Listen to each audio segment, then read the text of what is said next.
الرحمن الرحیم۔ قرآن کریم میں اللہ رب العالمین نے بہت سی جگہ ہمیں بہت ساری ہدایت عطا فرمائی ہیں۔ جیسے قرآن کریم کے اندر اللہ تعالیٰ نے فرمایا کلوا واشربوا ولا تسرفوا، کھاؤ پیو لیکن اوور ایٹنگ مت کرو، اوور لمٹ مت جاؤ۔ اسی طریقے سے ہر کام کو میانہ روی میں رکھنا ضروری ہے۔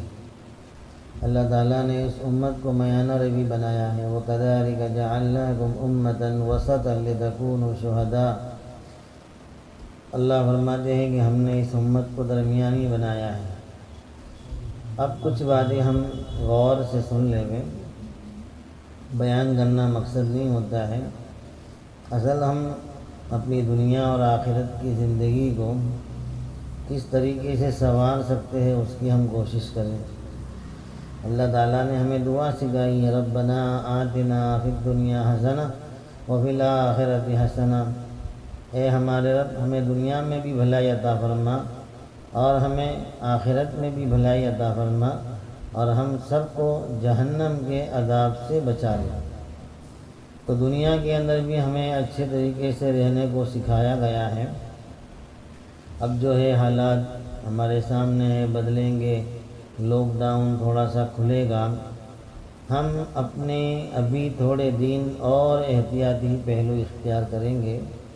بہت جذبات میں آ کر مرد و عورتیں جو ہے باہر نکل کر بہت دور جانے کی کوشش نہ کریں۔ جیسے اپنی ضرورت کی زندگی کی چیزیں خرید کر گھر واپس آتے تھے، ایسے ہی واپس جلد سے آ جائیں، اور ابھی بے احتیاطی بالکل نہ کریں، ہرگز نہ کریں۔ کافی ابھی اور ٹائم ہمیں اسی احتیاط میں گزارنا ہوگا۔ اشارے میں ہم باتیں سمجھ جائیں کہ کیوں اس طرح کرنا ہے۔ ابھی بھی حالات تو بہت کافی ہمارے سامنے ہیں، لیکن ہم آئندہ بھی اپنے آپ کو اسی طریقے سے تھوڑے وقت کے لیے چلاتے رہیں۔ جب ایسے حالات ہوں تو ایک بات یہ بھی یاد رکھیں کہ ہم سب جانتے ہیں کہ اتنے دنوں میں بہت سارے لوگوں کے گھروں میں کھانے پینے کے مسائل پیدا ہونے جا رہے ہیں۔ تھوڑا بہت راشن سب کو دیا گیا تھا، لیکن اب کافی وقت گزرتا جاتا ہے تو یہ بھی حالات کھڑے ہوں گے۔ تو دو باتیں ہمیں غور سے سننی ہیں۔ نمبر 1 کے اوپر جن لوگوں پر صدقہ فطر واجب ہے، صدقہ فطر مطلب ہر آدمی جو زکوٰۃ نکالتا ہے اس کے اوپر صدقہ فطر واجب ہے، اس کی بیوی کا، ان کے بچوں کا، سب کا صدقہ فطر واجب ہوگا۔ صدقہ فطر نارمل جو ہے وہ 2.25 کلو گھؤں جو ایک آدمی کا یعنی 50 سے 60 روپے ایک آدمی کے بنتے ہیں۔ تو صدقہ فطر کے پیسوں کو جمع کر کے اپنے محلے میں، اپنے اڑوس پڑوس میں عید کا سامان اور تھوڑے دن ان کے گھر کا کھانا پینا چل جاوے، اتنا خرچ ہم ان کے اوپر ضرور کر دے گے۔ نمبر 2 کے اوپر عید کا موقع آئے گا تو چلو کچھ خرید لیتے ہیں، کپڑے یا کوئی سامان، ہرگز ہم کو ایسا نہیں کرنا ہے۔ پورے ملک کے علماء نے ہمیں سمجھایا ہے کہ بھائی ہمیں عید کے موقع کے اوپر بالکل سادگی اختیار کرنی ہے۔ کوئی بھی ایسی بیکار کی چیزیں جو ہمارے لیے نہیں ہوگی، کام کی ہوگی لیکن ابھی بیکار کی کہی جائے گی، کوئی بھی چیز میں ہم خرید ہی نہ کریں۔ اپنے دل کو مار لیں، اور اپنی عید یہی ہوگی اس مرتبہ کی کہ ہمارے عید کے پیسے ان گھروں میں، ان یتیموں کے پیچھے، ان بیواؤں کے پیچھے، ان ضرورت مندوں کے پیچھے، پریشان حالوں کے پیچھے، جن کے گھروں میں کھانے پینے کے مسائل ہو، یہی ہماری عید ہوگی۔ ان کے گھر میں جب چاند نکلے گا ہمارے پیسوں کے کھانے کا، وہی ہماری عید ہوگی۔ ان کے گھروں میں بچوں کے چہروں پر خوشیاں ہوگی، ان کی بھوک مٹے گی، یہی ہماری عید ہوگی۔ گھروں کے اندر بچے روتے ہوئے ہنستے ہو جائیں گے، یہی ہماری عید ہوگی۔ بیوہ عورتوں کے آنکھوں میں سے نکلنے والے آنسو ہماری مدد کے ذریعے سے جو ہے ختم ہو جائیں گے، وہی ہماری عید ہوگی۔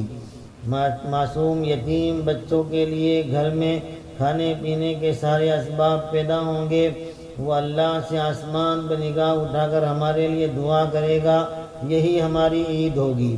لہذا اس موقع پر عید کے لیے ہم کوئی بھی چیز خریدنے کی کوشش نہ کریں، بلکہ جن کے پاس جتنے بھی اسباب ہیں عید کی خریدی کرنے کے، وہ سب پیسے جمع کریں۔ جمع کر کے ہر انسان، ہر بندہ اپنے اپنے محلے میں ایک ایک دو دو مکان بھی اختیار کر لے گا تو انشاءاللہ پورے علاقوں میں یہ تمام چیزوں کی تکلیف دور ہو جائے گی۔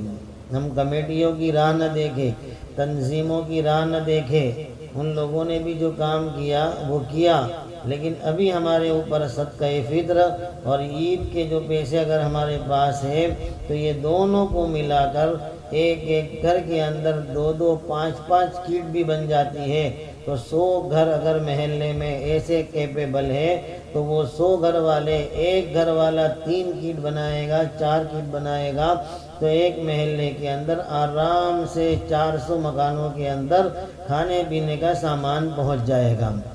آسان ترتیب بھی ہے، اپنا صدقہ فطر اور اپنی ساری چیزیں ادا ہو جائے گی، لہذا ہم اس کی فکر کریں۔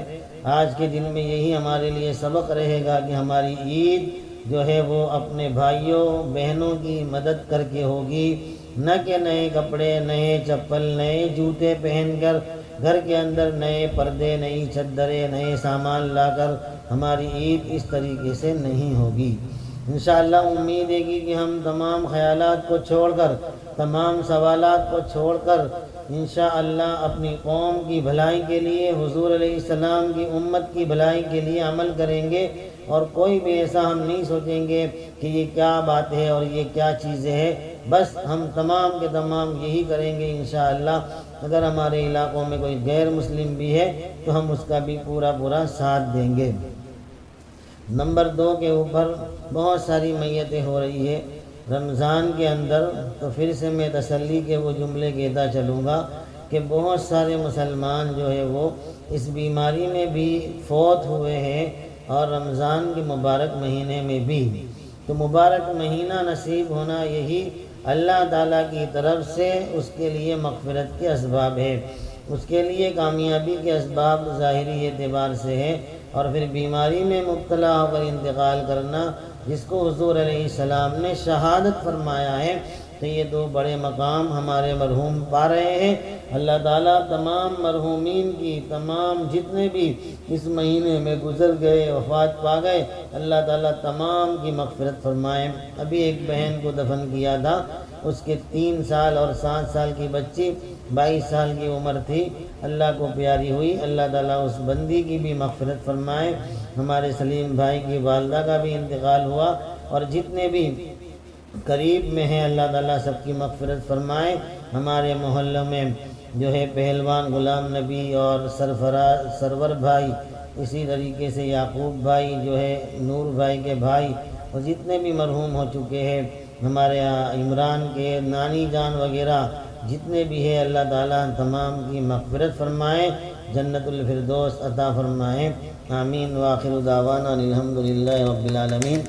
وہ روایت جو ہم بار بار پڑھتے ہیں، اس کتاب کا نام نشر الطیب ہے، اس کی برکت سے اللہ تعالیٰ اس بیماری سے ہمیں بچائے۔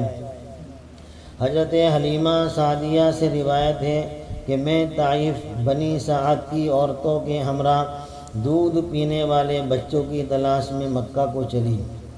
اس قبیلے کا یہی کام تھا، اور اس سال سخت قحط تھا۔ میری گود میں میرا ایک بچہ تھا، مگر اتنا دودھ نہ تھا کہ اس کو کافی ہوتا۔ رات بھر اس کے چلانے سے نیند نہ آتی، اور نہ ہماری اونٹنی کو دودھ آتا۔ میں ایک دراز گوشت پر سوار تھی جو غایت لاغری سے سب کے ساتھ نہ چل سکتا تھا، ہمراہی بھی اس سے تنگ آ گئے تھے۔